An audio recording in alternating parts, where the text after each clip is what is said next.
Okay, welcome everybody to this session in which we're going to provide an introduction to the Polygon zkEVM. First, we're going to see what is a zk rollup, because the zkEVM is a project that builds a rollup, and then we will see which are the main parts of the zkEVM, as well as all the tooling that we have in Polygon. Well, first, let me introduce myself. I am Jose. I am an associate professor at the Universitat Politécnica of Catalunya. This is a university in Barcelona. And I am collaborating with the project with Polygon since 3 years now. So, and I am in charge of creating all the specification documents, a bit of research, and also some trainings. So, yeah, let's go. Yeah, so we want to scale Ethereum. Ethereum is a layer 1. A layer 1 is a layer in which we have a state, and the state is the state of a list of accounts. These accounts have balances, they have nonce, they have bytecode if they have smart contracts, and so on. Okay, so we have the state of Ethereum is a bunch of data. Okay, and the idea is that then we send in the network we have a block. We have to arrive to a consensus of which is the next block to apply. And when we execute the transactions of the block, we get a new state, which means that we have new data. I mean, data of the accounts may change because we are executing the transactions, and so on and so forth. So we are just executing transactions, and the execution of these transactions is making the state change or progress. So this is the layer 1. And all the information, all the transactions in a block are available in the network, and they are executed. And this is one of the, I mean, this provides a high degree of security, because everybody needs to see the transactions and everybody needs to execute these transactions. However, it also has some, it shows a drawback here, because everybody needs to do these operations, and this does not allow to have, you know, big blocks or blocks very frequently. I mean, if we have a high transactions rate, then maybe then there is a problem here, because everybody needs to process, and then if we make here a lot of transactions per second, then the networks in the nodes in the network, only the most powerful nodes in the network will be able to do so. So we are centralizing. So yeah, here we have some problems regarding this scalability, because we want security, we would like security, we would like decentralization, and also we want a high performance. So which is the approach that we're going to do, and Ethereum, in particular, Vitalik already said which is going to be the approach to scale Ethereum, which is build layers. Okay. Well, before the state is just a summary of all the information, all the current state of the network. What we call the state, in fact, is a hash of all the state data, and in form of a tree, a Merkle tree. So virtually, I would say that most of the blockchain systems just represent the current state of the system with a hash, which is many times is just a hash tree of all the information. So this is our state.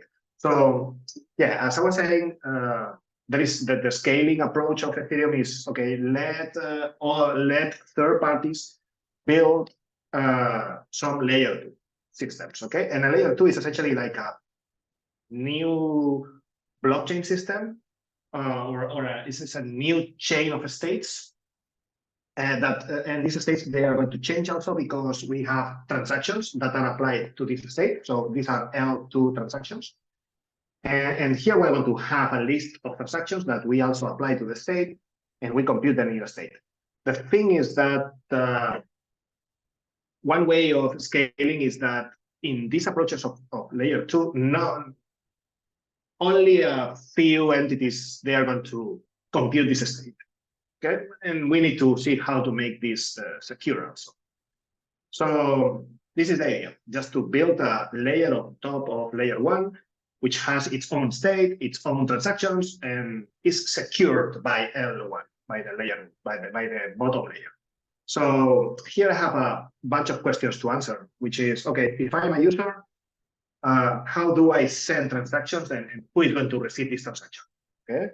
The second one is how we are going to make these transactions publicly available. If so, I mean, there are different systems. We're going to discuss the different approaches that we have here.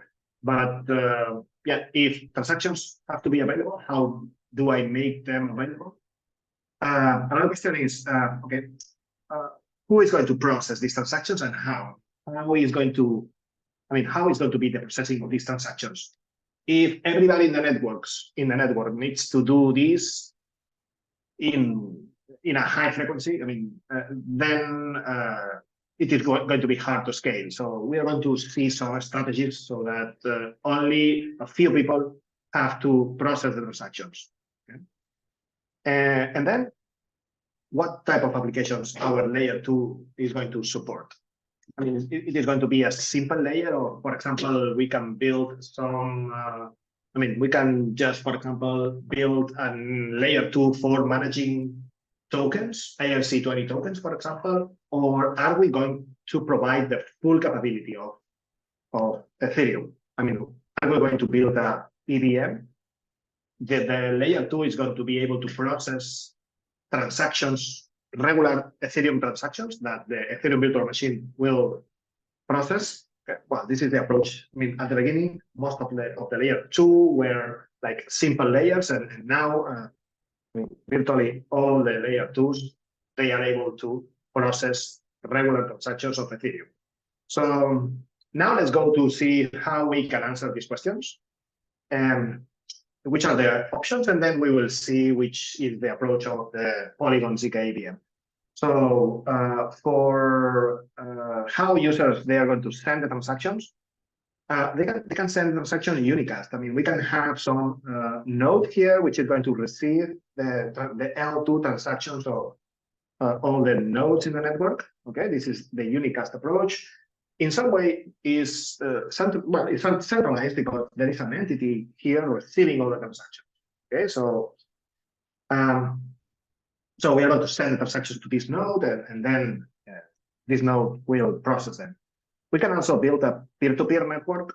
To do so, it's more decentralized, but it's probably more difficult to manage.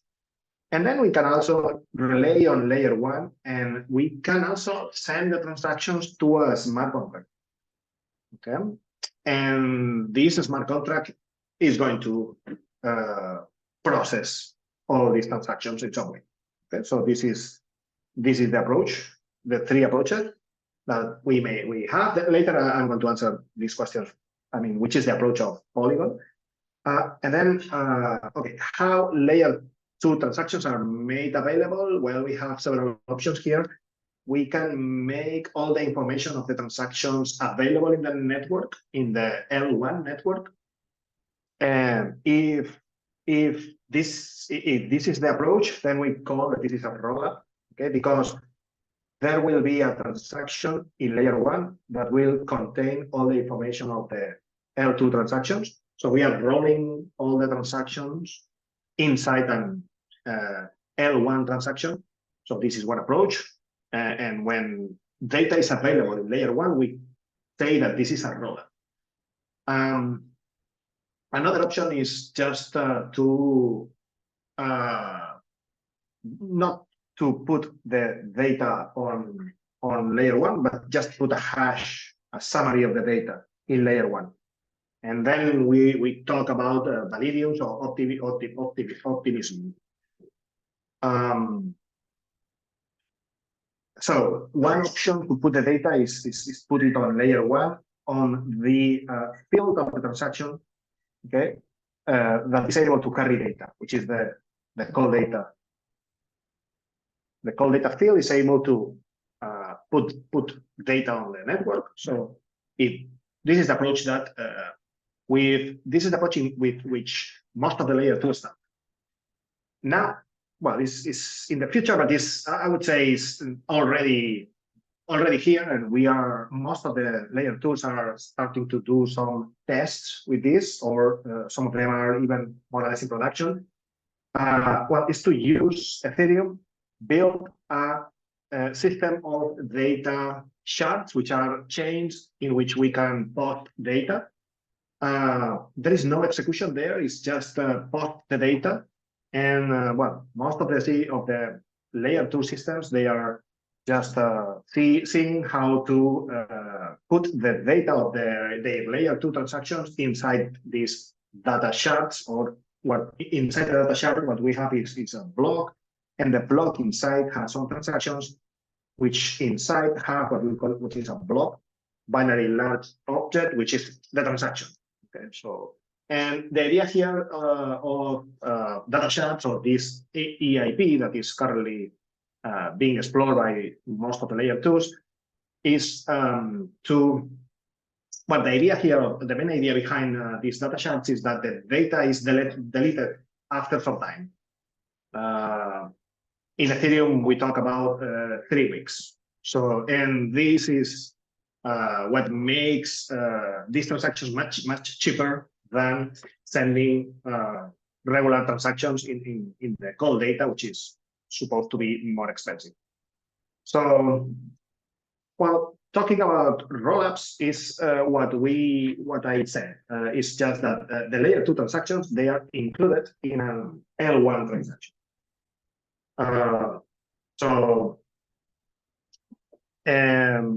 And data is available in layer 1. Okay, this is one option. This is what we call a rollup. And then we have validiums.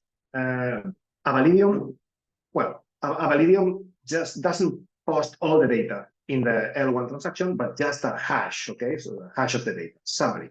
So, and if you want to know, if you want to get the L2 transactions, then you have to ask someone. Okay, typically here we have some committees in Polygon. We are also building validiums. We are building both validiums, which do not provide data availability in Ethereum, and also rollups, which do provide the data availability.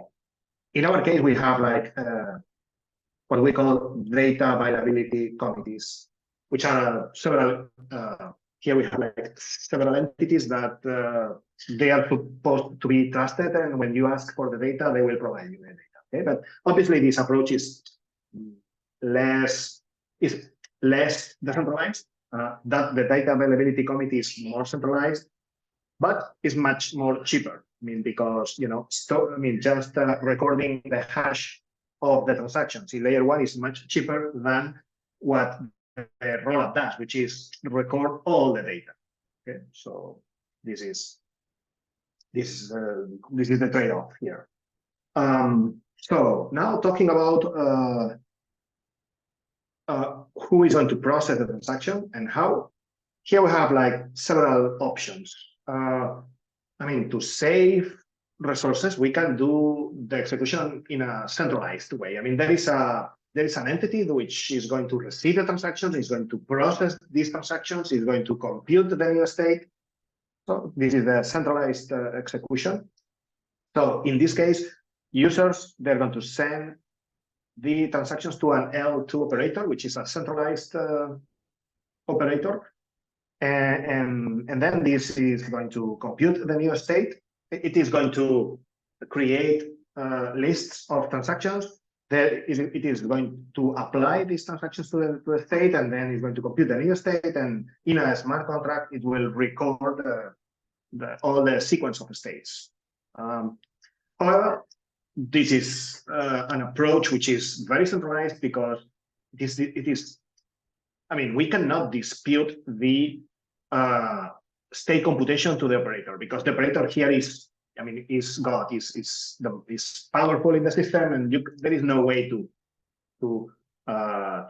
dispute or say, okay, this state is wrongly computed.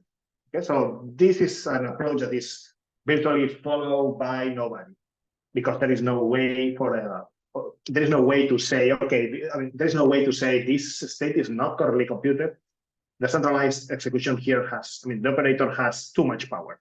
And most of the solutions which are based on this idea use what we call optimistic execution. In optimistic execution, the operator is going to compute the new state, but we will have a period of time in which anybody can provide a proof. We call it fraud proof about the fact that the state is not correctly computed. Okay. Well, this is, and the main problem of these systems is that this amount of time may be quite long, like 1 week, for example. Okay, so we left time for users to just provide this fraud proof. If there is no fraud proof, we assume that, well, the state is correctly computed. Okay, so this is what we call optimistic solutions, and there are many of them in production, and they are managing quite a lot of funds in the ecosystem. And then we have this type here, which is in which we have a verifier. Here the idea is that I mean, we replace the L2 operator, either the centralized or the optimistic, and here what we have is a prover. Okay, and the prover, what it's going to do is to generate a proof that taking one state as the initial state and then applying all the transactions to this state, the resulting state is exactly this one.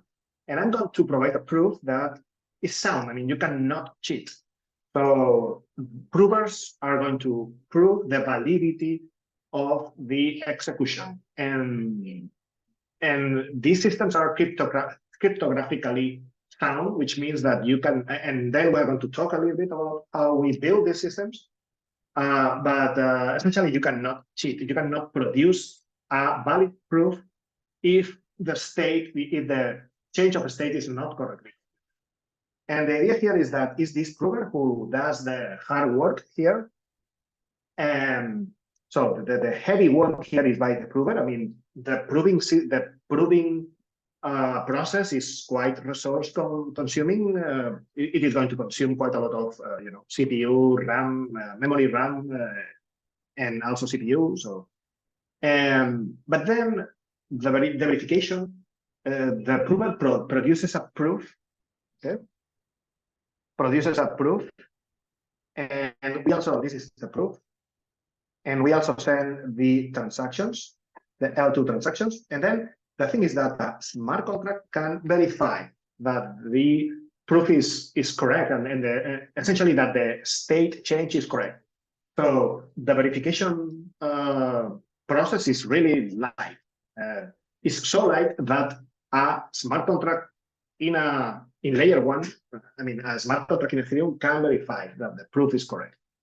So, and this is, and here there is no way, I mean, we don't need any dispute system or any fraud proof, because, I mean, if you are trying to cheat, you cannot cheat here, because you cannot produce a valid proof.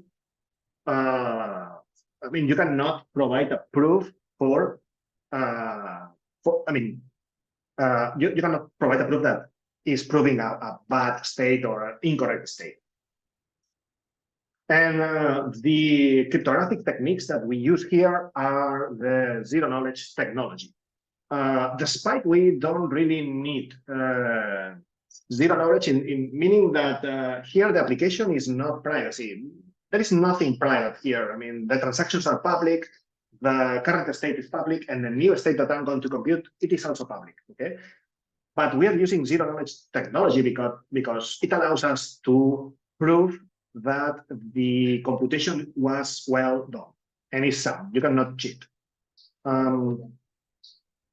So if we make a summary and put all the names here that we are talking about, so if we are providing a validity proof, I mean zero knowledge proof, then and we are also putting all the L2 transactions in Ethereum in layer 1. So we are providing data availability in layer 1. So we are providing, we put all the L2 transactions there on one hand. And we are using a proof. Then we are talking about a zk rollup. Okay. If we are using zero knowledge proofs, validity proofs, but we are not putting the data on chain for data availability, then we are talking about validity. And Polygon, in fact, is, I mean, the zkEVM is a zk rollup. Okay, but we are also building validiums. So we are building these two types of L2 solutions. On the other hand, we have optimistic rollups. In this case, it's a rollup, so all the information is available in layer 1, but how we check that the execution is correct is doing an optimistic system, which means that we send the new state to the smart contract, and then we left some time, around a week, to so that anybody can dispute this state computation and provide a proof if that we did not compute this correctly, for example. Okay, but all the data is available. And finally, we will have these Optimium systems. In this case, they are using the optimistic approach with the fraud proof, but they are not putting the data available in layer 1 or in Ethereum. So, and this is what we call Optimium. If you want to check this link here, you will see a list of projects that are currently running networks of these 4 types. Okay. In Polygon, we are building these two. And then another question that we had to answer is, okay, which type of system we are building? Okay, as I said at the beginning, there were layer 2s that only, I mean, for a limited applications. Okay, they were, for example, just managing balances of certain tokens or something like that. Okay, it was like a simple processing that, I mean, zero knowledge proof systems were not mature enough, or tools were not mature enough to build like complex systems. And the first approach for layers 2 were to build these simple systems, simple applications. But then we have a new generation of systems with validity proofs using zero knowledge technology, that they are able to just have a complex state, the same state as the layer 1 Ethereum. So we can have account with balances, with bytecode, we can execute transactions of smart contracts and so on. And the proof is able, I mean, the zero knowledge proof or the validity proof that we generate is able to prove that the change is correct. The zkEVM is of this type, is an EVM. So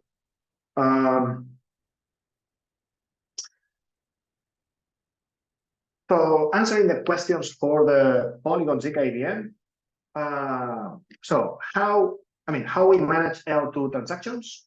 Well, we use a unicast approach. I mean, we have a node, a centralized node, okay, that is going to receive all the transactions. Okay. So, but then you may say, okay, but this is very centralized, because I mean, what happens if this node is not going to include my transaction in the computation of the new state? Well, we also provide, I mean, this node finally is going to write these transactions into layer 1. Okay, but if this node does not include your transaction, then you have the possibility of directly writing into the layer 1 and bypassing this node. If this node tries to do some type of censorship, then we also provide the possibility of directly storing the data yourself into layer 1. It's going to be a little bit more expensive, but then it is going to be an anti-censorship measure. Okay? We call this, I mean, when we can send a batch of a list of transactions, of our transactions, to the smart contract, and we call these forced batches. This is a batch or a list of transactions that we can directly send to the smart contract if the centralized node is not doing the work of processing on our L2 transaction.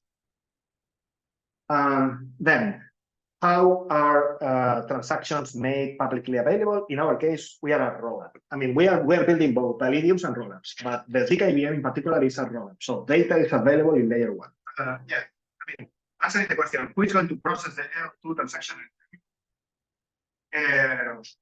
Well, we have right now we have a centralized aggregator node, which means we have a prover, centralized prover.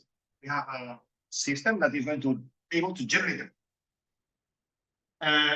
In our plans, we are planning to decentralize this layer and enable everybody to participate as a prover in the system. By the way, these proofs can also be aggregated, and this is why I call aggregator. But essentially, it's a prover. So we are using this proof system. However, remember that it cannot cheat. I mean, we cannot cheat. We cannot produce a proof computing an incorrect state. So it's centralized, but the only thing that the prover can do there is not generate it. Okay?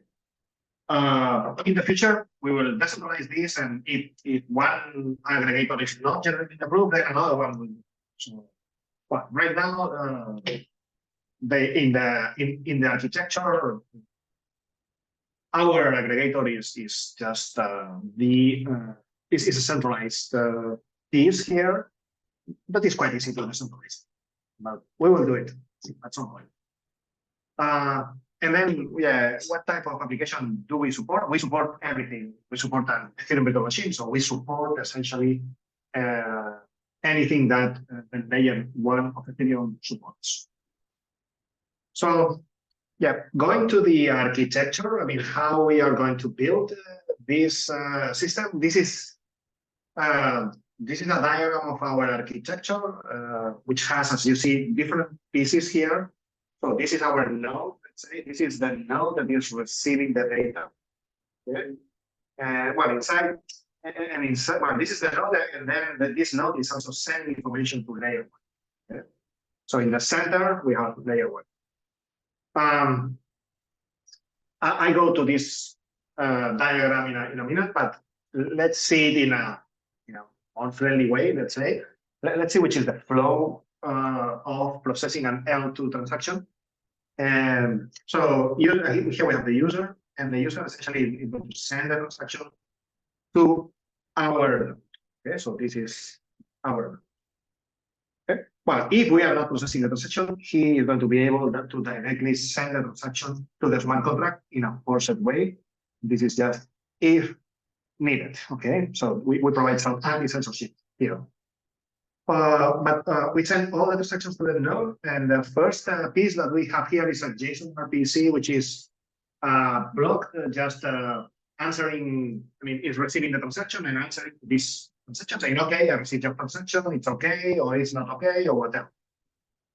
Essentially, we support the same API. We support essentially the same API methods that the Ethereum JSON RPC supports, plus some extra methods that are specific of the zkEVM. If the transaction is okay, is well formed, and so on, we just put the transaction on what we call the pool DB. And it's a pool of L2 transactions, so we store it here. And then we have another piece, which is called the sequencer. And the sequencer just is going to take some of the ending transactions that are not yet included in the state.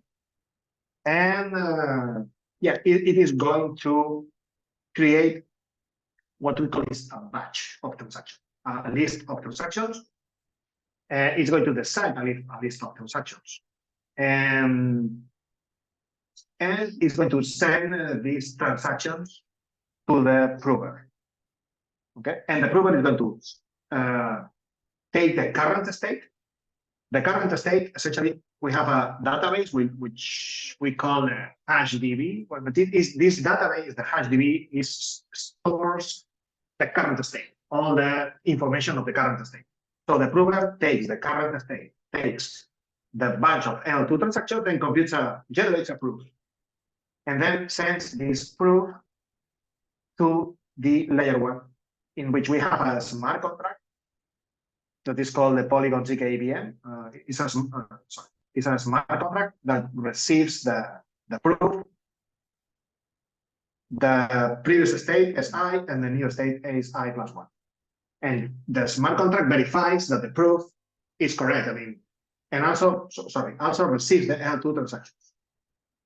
Okay, so as you see here, we are receiving the in an L1 transaction, we are including the prover puts there the list of L2 transactions, the previous state, the new state, and then sends this to the smart contract. And in the smart contract, we have a function here that is verify match, which is which applies the cryptography here to verify that the state change is correct.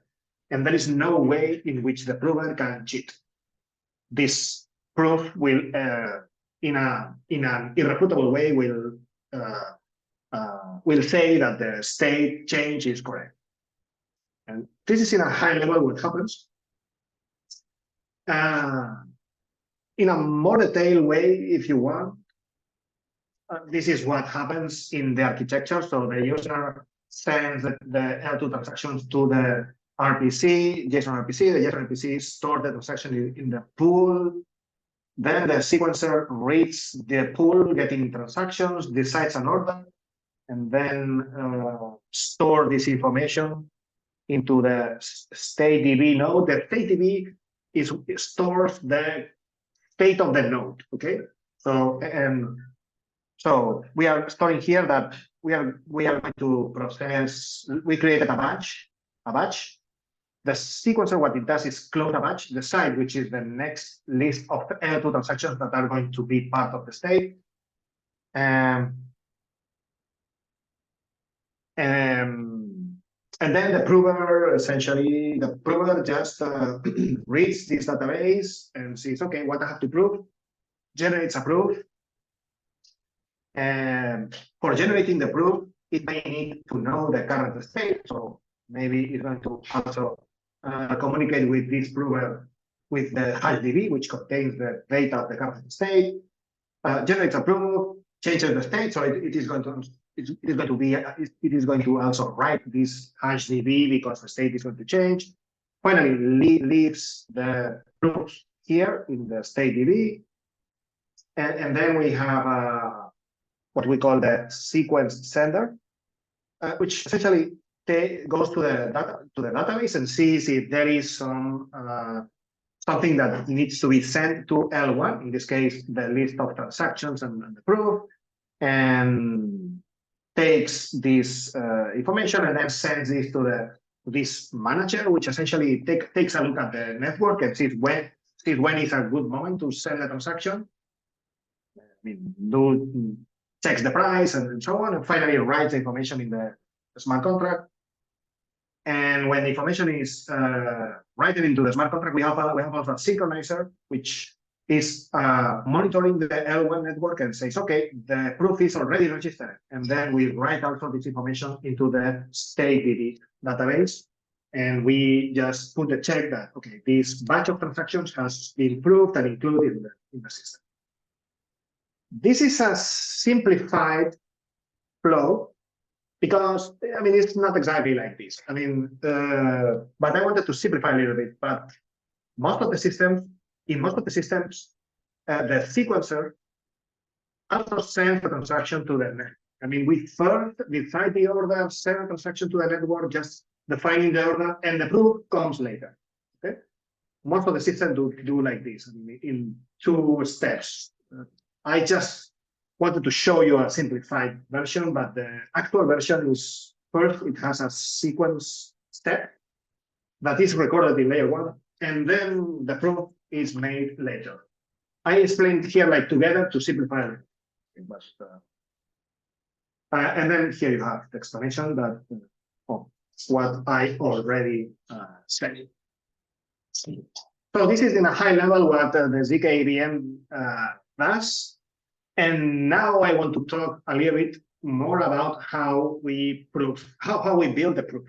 Okay, so I'm going to just talk about how is our prover, which is the technology that we have developed, which are, we developed some languages, some compilers. So I'm going to talk about this stuff. So, okay, as we were saying, we have the prover, and the prover, the goal of the prover is just take one state, a batch of transactions, and then produce a new state, and then produce a proof that this state is correctly computed. So how we do this? Well, to do this, I mean, to prove executions, you need to build a matrix. What we call the execution trace. I mean, to build a proof, you need to create an execution trace, which is nothing else than a matrix. And then you need to prove that the prover will need to prove that this matrix is correct. Okay, let's do some examples. So, for example, let's consider that I have a vector of 3 inputs. Okay, let's call it x0, x1, and x2. I mean, these are 3 values, 7, 11, and 12. Okay, and then I want to implement an execution trace for doing this computation. I want to take input x0, 7, at the second input, 11, and then multiply by 4, and then multiply by the third input. Okay, this is my computation. And I want to prove you that I made these computations. How I want to do this, okay? To do this, what we need to have is what we call operations. Okay, our system is based on building operations over this matrix. And let's assume that I have these 4 operations available. I have an operation that allows me to copy the input into a cell in the execution trace. Then I can sum 2 cells of the execution trace in the same row. Okay, I can sum this cell and this cell, and then leave the result in a cell in the next row. For example, here. So I want to add the value, this value, and leave the result here. Okay, this is the add operation.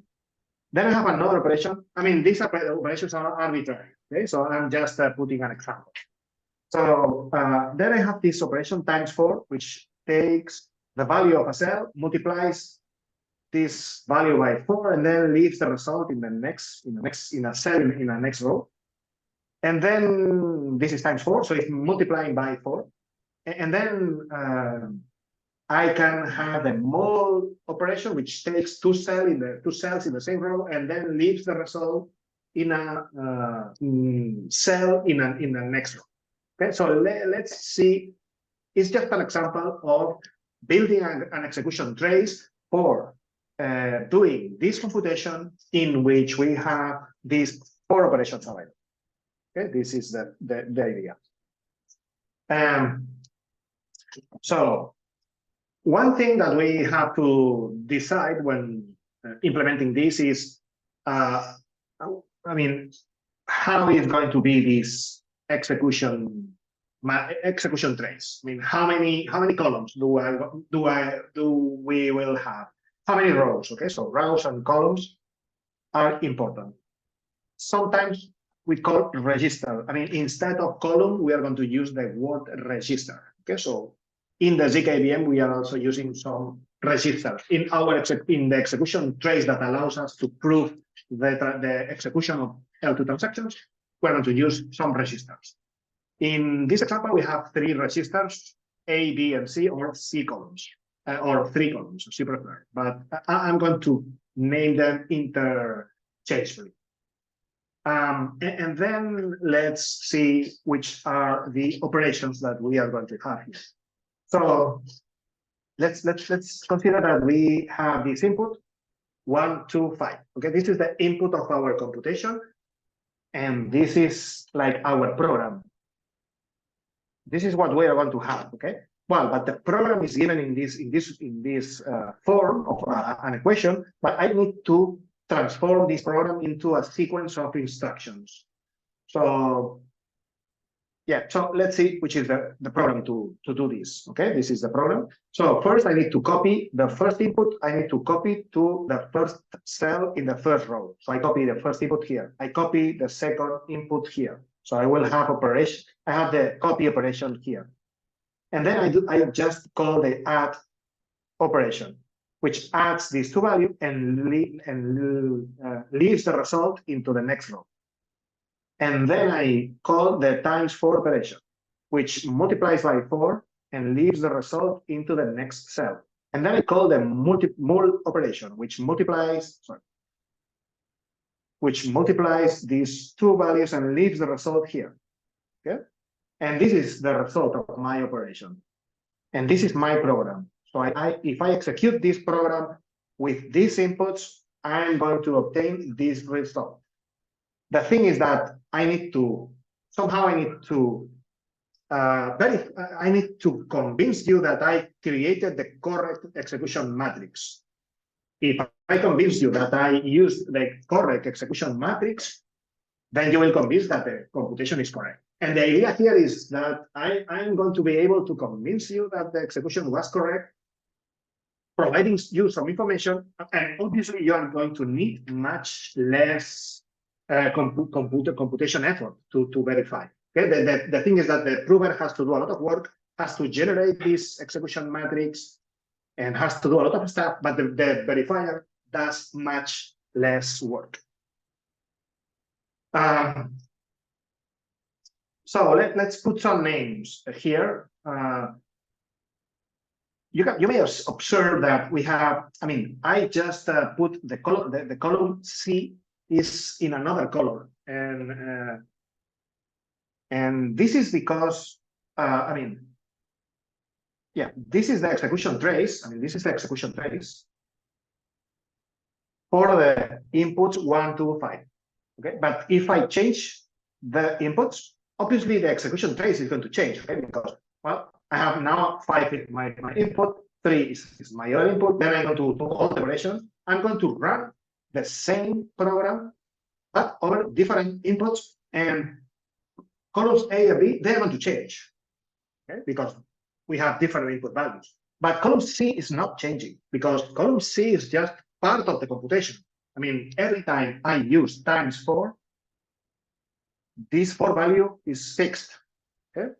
And this is what we call, the columns with fixed values are called fixed columns, okay?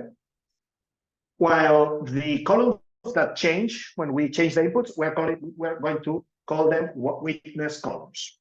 Okay, so providing a different input, all the witness columns, or the witness columns may change, while the fixed columns they stay the same because they are part of the computation. Okay. Okay, so the first thing here, I need to do 2 steps here. The first one is to create the execution matrix. Okay, so I need to create the execution matrix in some way. And in our architecture, the piece that creates the execution matrix is what we call the executor. The executor is given the inputs, and it generates an execution matrix. Okay. And here we have like 2 options to implement this executor. What we want to do is to build an executor for the processing of the Ethereum blockchain. Okay, so how we build this executor? Well, we can do it in 2 ways. First, we can just program the executor to, we can code this executor in C, in Rust, or whatever, and generate a program, and generate a program that just does the computation that we set. Okay, so it's like, it's like building, it's building a piece of software just for proving the exact computation. Okay, we call this the native executor. Okay, and we are just building this native executor. Okay, the other approach is just to create like a generic executor. I mean, it is an executor that is going to generate the execution matrix, but that it is going to read a program. And a program is a set of instructions, remember. So we are going to build an executor that is able to prove this program or another program. I mean, this is the idea. Build something that I'm going to provide the program to the executor, and the executor is going to I'm going to provide the program, the inputs, and then the executor will generate the execution matrix. So in some way, the native executor is a hard-coded executor, while the general purpose executor is just reads the program, reads the inputs, and generates the execution matrix. And this was our first approach, because we developed a language, an assembly language, to define the operations that we need to do to implement all the opcodes, all the codes of the Ethereum virtual machine. So the executor is going to just read the assembly, take the inputs, and then do the computation. Okay. And the idea is that the executor is going, I mean, if you define the operation, I mean, this executor needs some language that defines the possible operations to build the execution matrix. Okay, we call this language with these operations is what we call zkEVM in our architecture. So we describe the processing of the Ethereum virtual machine in zkEVM. Okay, and the zkEVM, well, this is a toy example. Okay, but for example, in this example, I have like I'm using this program, add times 4 and move. But then I can just build another program with the same set of instructions. I can just generate a different program, which this generic executor is going to read the assembly, the zkEVM, the inputs, and it will generate the corresponding execution trace. For example, if we want to prove this computation here, which only receives 2 inputs, by the way, then I'm going to say, okay, copy the input to the cell A0, and then do a times 4, and then do another times 4, and then do a multiplication. So I have here the result. Yeah, okay. So, and we just built an executor, and if you want to change the program, but with the same set of instructions, well, if you have a set, we are going to create an assembly language with a set of instructions. With this set of instructions, you can just build different programs and these different programs, they're going to generate different execution traces. Okay. This is the idea. And in our case, well, you will find all this information here. Well, this is a table comparing comparing the general purpose executor or this more general executor that reads assembly. Okay. I think that many other projects just created executors, native executors, which is, I mean, they go faster. They are probably more efficient in this sense, but they are probably also more difficult to audit and to check that they are correct in some way and to change. Okay, if you want to take a look at how the assembly looks like, it's like for example, it looks like this. Okay, this is the assembly that we just developed to create the execution trace. It means step to A, which means that in the execution trace we're going to copy the value in column A to column step. Okay, we're copying this value. Okay, or we can also we can do a lot of stuff. Okay, this is the big part of the zkEVM project. was to develop the correct set of instructions. And so this is one of the main issues here. Okay.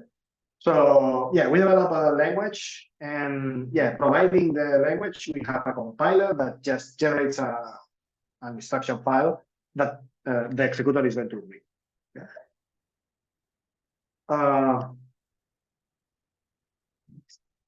The nice thing of this approach is that, I mean, the Ethereum virtual machine, the EVM is always changing. I mean, the specifications of the EVM, they are changing.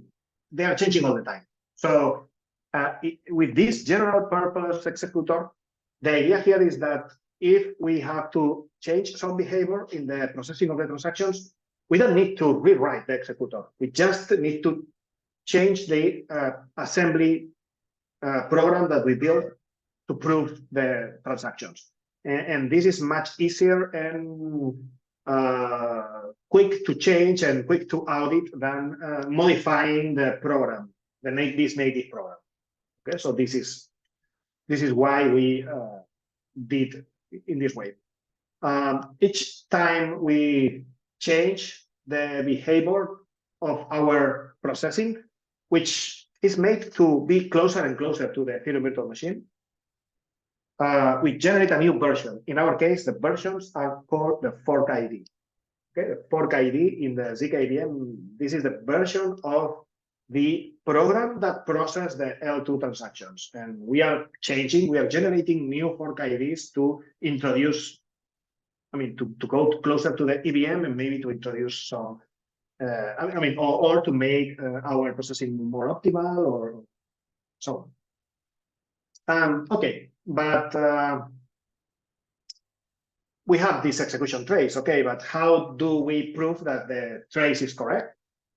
Well, how we ensure that the execution correctness? Well, remember that we have this computation, we have this execution trace.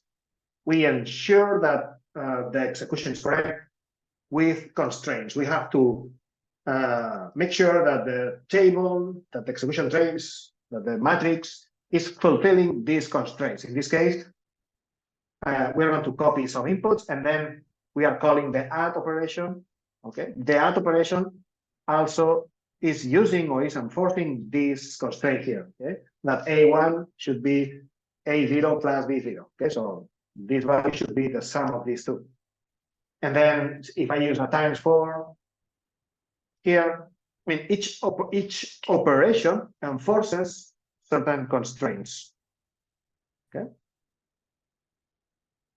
and we just generated a language for describing these constraints, and this is what we call PIL. Okay, why? Because I mean, in the execution trace, I mean, I may have a large execution trace, a large matrix, and the idea here is I want to prove you that if I want to prove you that the execution was correct, well, what I do is just take each of the columns, and then I mean, the cryptographic systems, what they do, the zero knowledge systems, what they do is to take these columns, generate polynomials, and then do enforce all the constraints with these polynomials. And there is an efficient way of proving relationships between polynomials, and each polynomial is interpolating a lot of data, because I mean, the polynomial will represent a whole column here. Okay, and so we just created a language to describe the constraints in this execution matrix that is called PIL, which comes from polynomial identity language. An identity is just an equation. So we just created a language to describe which equations the execution matrix should fulfill so that it is correct. Okay? And we also created a compiler and so on. Okay, so this is one other software that we just created. Is available in the Polygon repositories. and it's open source, so you can use it if you want. Yeah, finally, I just want to mention that some of the values using zero-knowledge technology, some of the cells, they can be private also. I mean, they are values that they are not shown. I mean, they are only known by the prover, but it is not going to reveal these values. Okay, so typically, this is what we call private, and then so I'm saying here that I have a private value here. Okay, I'm not going to disclose this value, but I'm able to generate a proof. Okay, I'm going to generate a proof in which I will tell you, okay, using these two, using these inputs, okay, as input 0, I'm using as input 0, I'm using 1, as input 2, x1, which is the second input, I'm using a value that I'm not going to disclose, and as input 3, I'm going to use 5. Okay, and 1 and 5 are public. The output of the computation typically is also public, so it's 60. So the publics here are 1, 5, and 60. I'm saying I'm doing the computation that we just defined. Okay, just adding and multiplying by 4 and so on. Okay,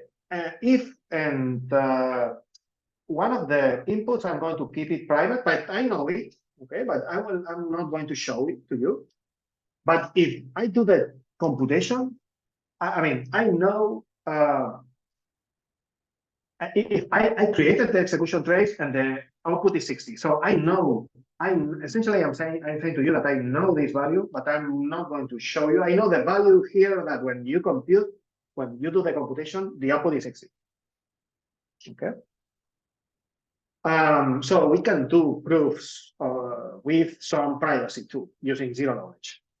Okay. So now then we say that we have the publics. We have public inputs. In this case, public inputs are just 1 and 5. We have also private inputs, which is 2. So not all the inputs are public in this case. I'm putting one input as private.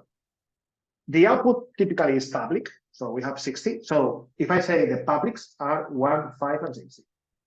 Okay.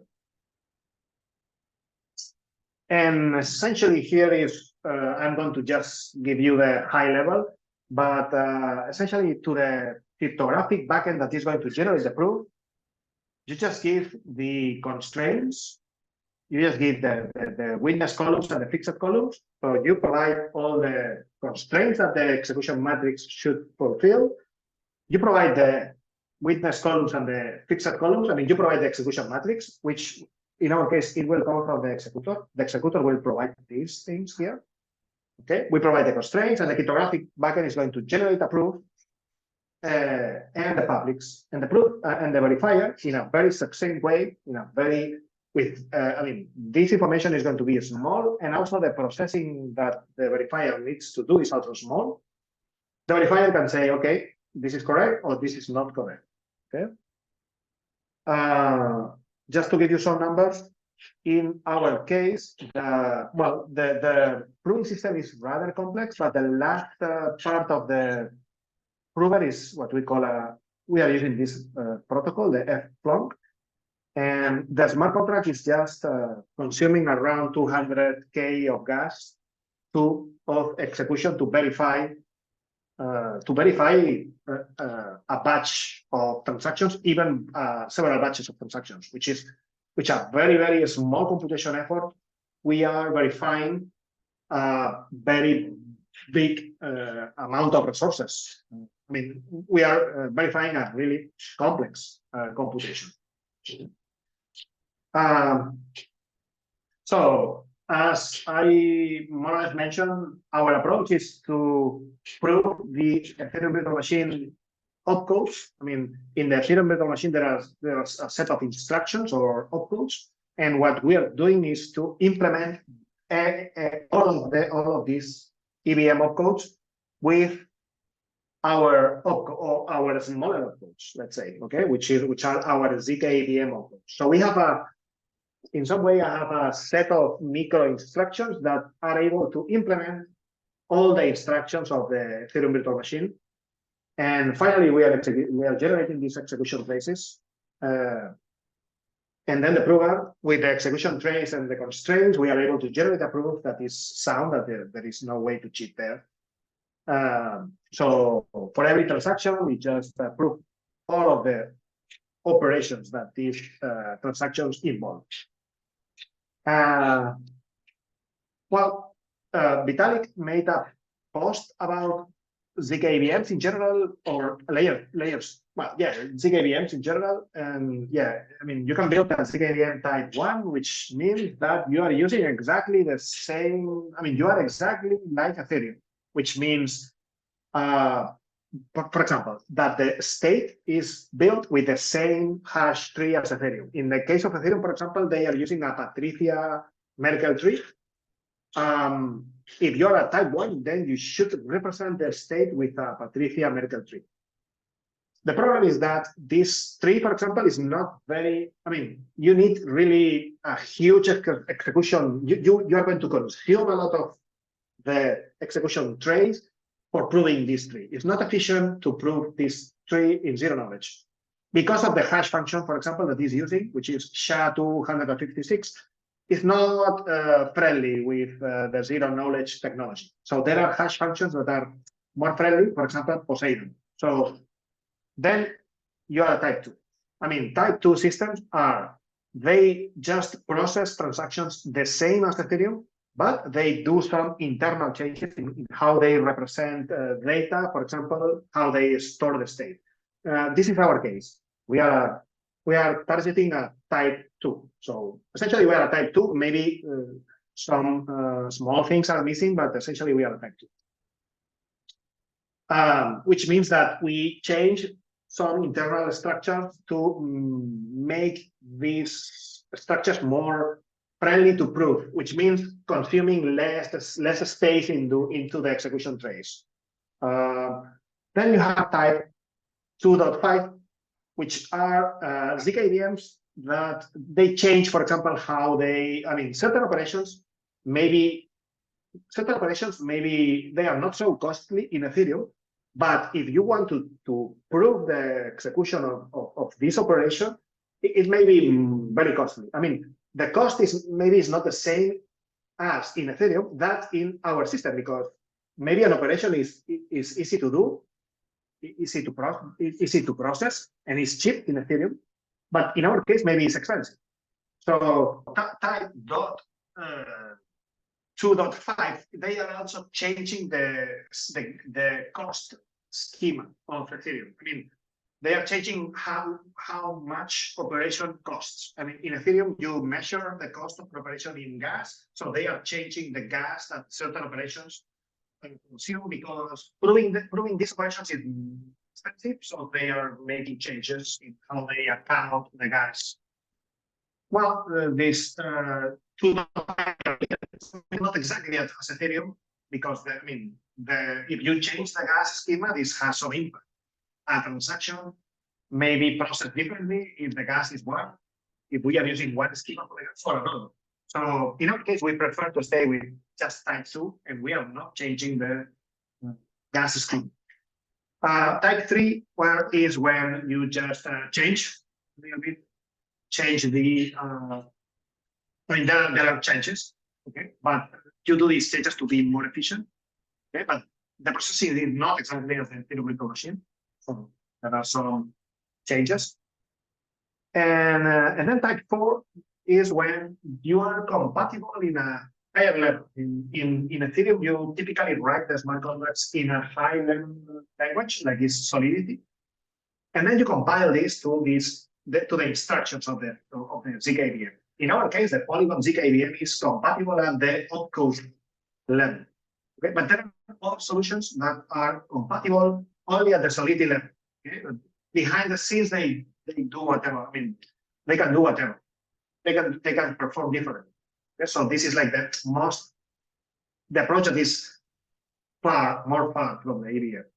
Okay, so if you take a look, and you usually sacrifice compatibility because of performance. Okay, the type 4 is the most performance, but it's the more far regarding compatibility. And well, type 1, type 2, they are the types that are really equivalent. In our case, in the zkEVM, we are completely equivalent to the point that you can, obviously, we are compatible at the opcode level, so you can write your smart contracts in Solidity, in Viper, in whatever you want. And then you can use regular tools. You can just build your smart contract and compile it with a regular compiler and deploy it with your wallet, like MetaMask. I mean, all the tooling is exactly the same as in the thing. So from the point of view of a developer, you will not see differences.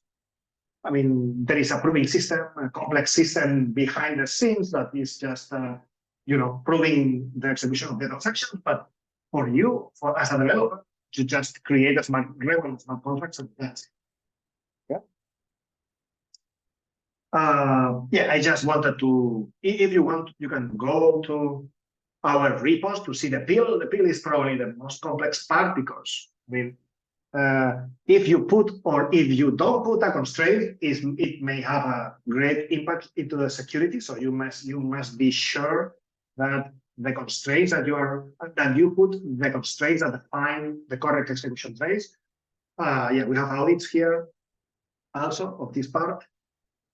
And yeah, the last thing is that in fact, the last thing that I want to highlight here is that building a huge, I mean, the computation of transaction, I mean, the computation of the state change that a transaction involves, this is a quite complex task. I mean, the execution matrix, I mean, it is impossible to fit this into a single execution matrix.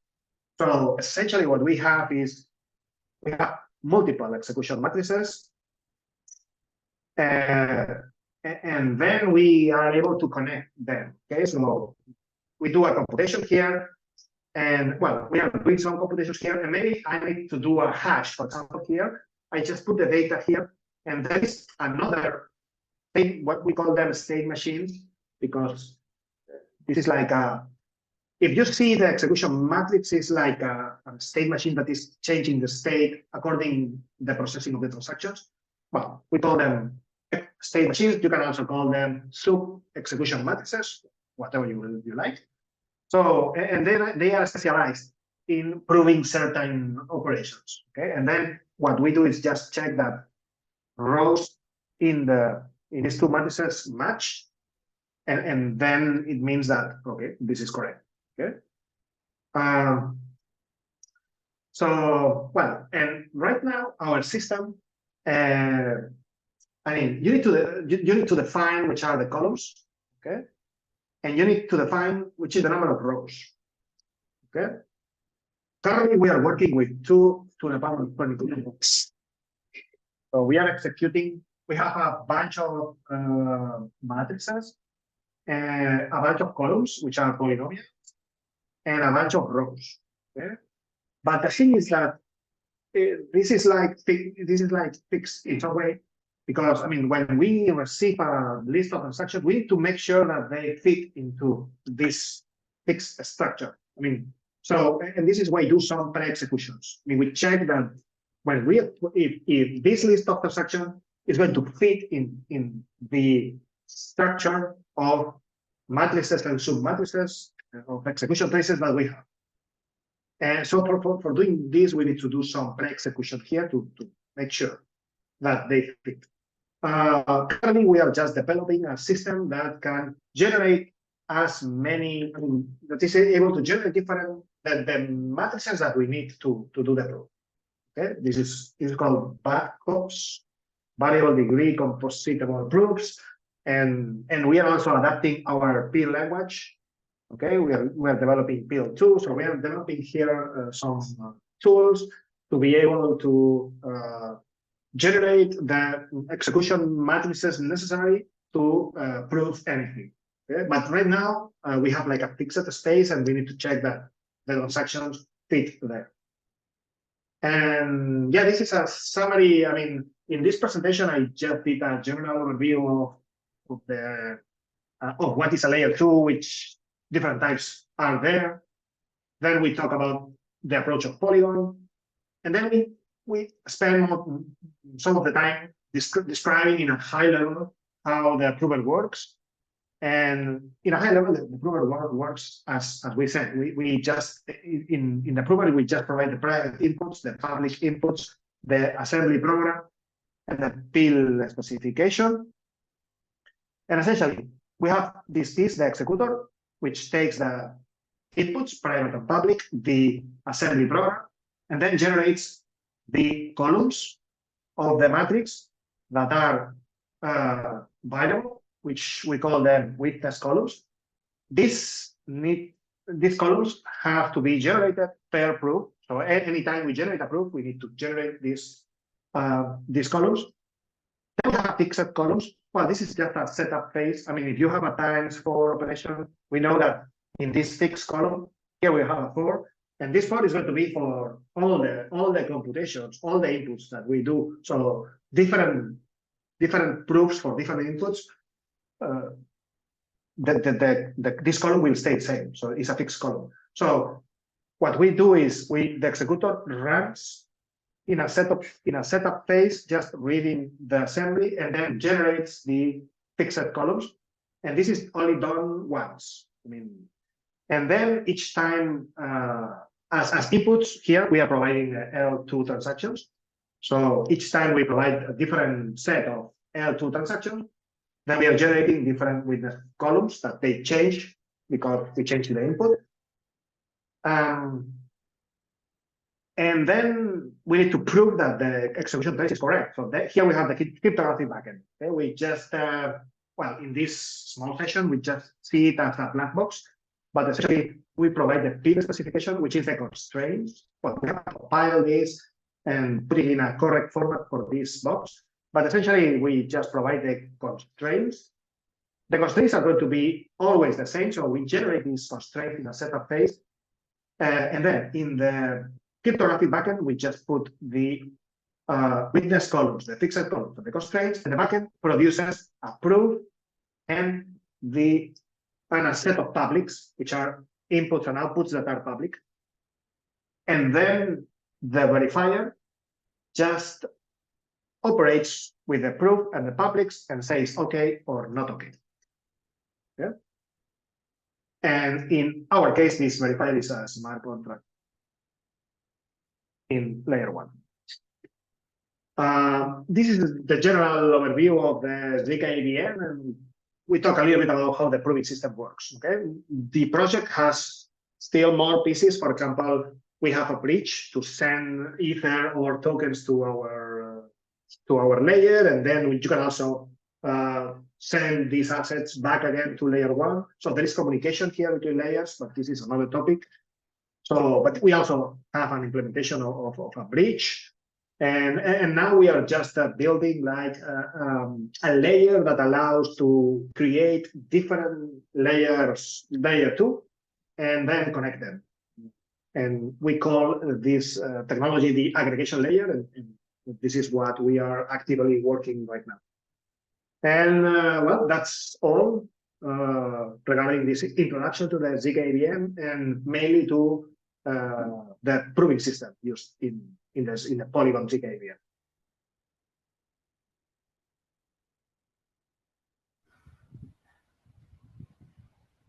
Yeah, so okay. Can you?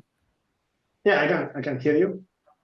Yeah, so you said like Polygon created zkEVM language for like building zkEVM. So is it specific for Polygon, or like any zkEVM can be made with it? Yeah, this is a specific. I would say this is a specific for building a EVM, an Ethereum virtual machine. It's a language which has a set of instructions that allows us to prove the opcodes of the zkEVM. So these zk opcodes, maybe it's 1-1. Sometimes it's 1-1. Sometimes we need 2 or 3 zk opcodes to implement one of these. Okay, but right now another project that is being developed inside Polygon is to build just a VM, not Ethereum, just a virtual machine with a set of instructions that proves any computation that you can describe in a regular language, for example, like Rust. You can or C or whatever. You can write your program and then create a proof for this program. And this is a VM, and this is like a new research area which is quite active, and people is creating zkEVMs. Some projects here, for example, we have RISC-0, which is using the RISC-V set of instructions, FP1, and Polygon is building one that is called ZISC. So this is like the new, well, a new area is building systems to prove a computation described as a Rust or a C program. In our case, the zk assembly that we generated is able to prove the opcodes of an EVM. But anybody can use it, and the language and the idea is, and the base of the language is being used to build this system. So it's just introduce more operations, and that's it. I mean, the tooling is the same, and everybody can use this tooling. So how are you making like these zk opcodes as like EVM compatible opcodes for execution? I mean, we develop a set of instructions that implement the output. So, for example, we need to create, for example, binary for all the binary operations. Or, for example, let me talk about the arithmetic operation. So for example, for doing arithmetic operations, we have a machine that is able to compute, for example, this a plus b times c equal, well, let me show you some example. Let me think in some example. Or the memory, for example. We have an execution trace, a small execution. I mean, we have a state machine, which is one of these sub execution matrices, just to prove, for example, reads and writes in the memory. So the execution trace will contain memory, and we just constrain the table. So each time you do a read or write operation, I mean, we are following the order and so on. So essentially, we needed to create execution matrices for every and each operation that the EVM does. And here we have like sub operations because, yeah, we have to, I mean, yeah, I don't know how to explain it at a high level without going into the details, but for example, our memory is able to read and write 32 bytes, okay? But the Ethereum, let me put that example, okay? I mean, our memory trace is able to read and write 32 bytes. I mean, Ethereum works like this. I mean, you can read and write 32 bytes in the memory, but we read and write them aligned, which means the basic memory that we have is just reads. I mean, this is the word 0, which starts at the position 0, and then this is 32 bytes, and then here we have the byte 32. So here is the second word, and so on. So we built an execution trace that is able to prove reads and writes aligned. Okay? But in Ethereum, from time to time, you may read here at a position that is not aligned. Okay, so then I need to read these bytes here, which is half of one word and half of another. So yeah, I mean, our instructions of this is what we call the mem execution trace. We have the execution trace of our memory machine is reading and writing in an alignment. Is alignment. Okay, but then Ethereum may read the memory in a not aligned way. So then we have another execution. Then I have another execution trace with another operations that make sure that we are reading this piece and this piece. So this is an example of how in Ethereum you have the opcode read from memory from this point, and you will get 32 bytes. Okay, but in our case it implies different operations. First, we read and write. We are able to read and write this. We are able to read and write only in an alignment way, and then over this we have another operation that constrains and say, okay, if you want to read this piece, then you have to read this word. You have to read also this word, and then we need to cut here and take this part and cut here and have this part. So I have to read 2 words, and then I have to cut the first some bytes from the first word, and then I have to cut other bytes from the second word, and so these are our micro instructions that finally they are going to produce the same as the output. Okay, but in the output it's just read from memory from this position. But since we implemented this in a different way, we need to use, okay, in our case we will need a micro instruction: read this word, take these bytes from this word and take these other bytes from this other word. So we have like 4 or 5 micro instructions to implement the instruction that Ethereum does with just one instruction, okay, with one opcode, okay, which is the load. It was clear? Yeah, it is clear. Thank you. Mm-hmm.